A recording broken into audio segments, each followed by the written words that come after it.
Everyone, time for our week in review. Thanks as always for joining us for this. I enjoy this very much and staying in touch with my constituents. I've only been back here for 3 days. It's sort of silly to tell you the truth. We didn't do much of anything. The Republicans had a bill that just died because they couldn't get the votes. The real concern right now is we have to have a spending bill approved by both houses by September 30th. Absent that, we don't have a vehicle to fund government, and it shuts down. Now, we've been through this before, unfortunately, too many times in the last few decades, in the last years, so it's completely unnecessary. The Appropriations Committee is meeting, appropriating funds for this year, fiscal year, and this is an environment where the Republicans just passed their big ugly bill where they took away funding that had already been appropriated. So chaos is the order of the day when it comes to government funding, which unfortunately has been the Republican majority way of governing the last 10 years, and actually more. It's just not a good way to govern. We should work together.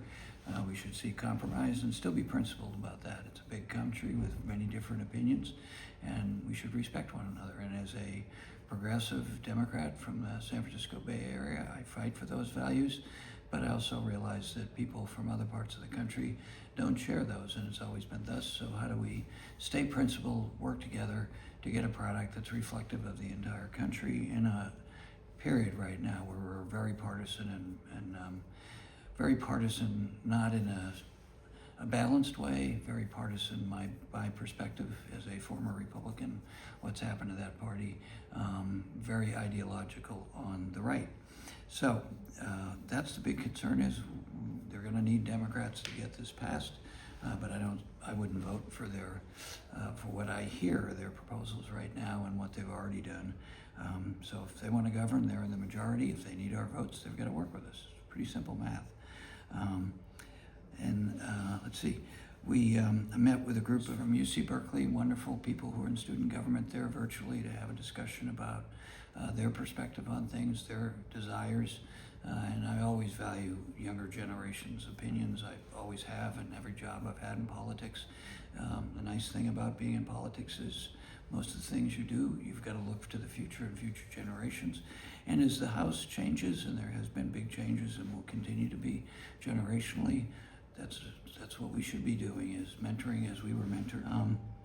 And lastly, I was proud to sign on to the discharge petition that would force the release of the Epstein files. Let's just let the American public see it.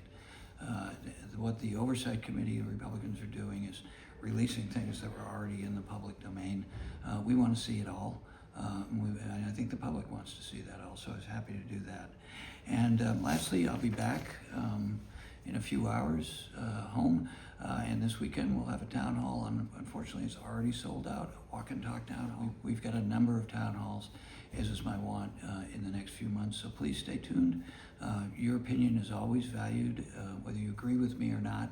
That's my job, to listen to everybody and be open about it and explain why I vote the way I do. So as always, feel free to contact us, and thanks so much for listening in.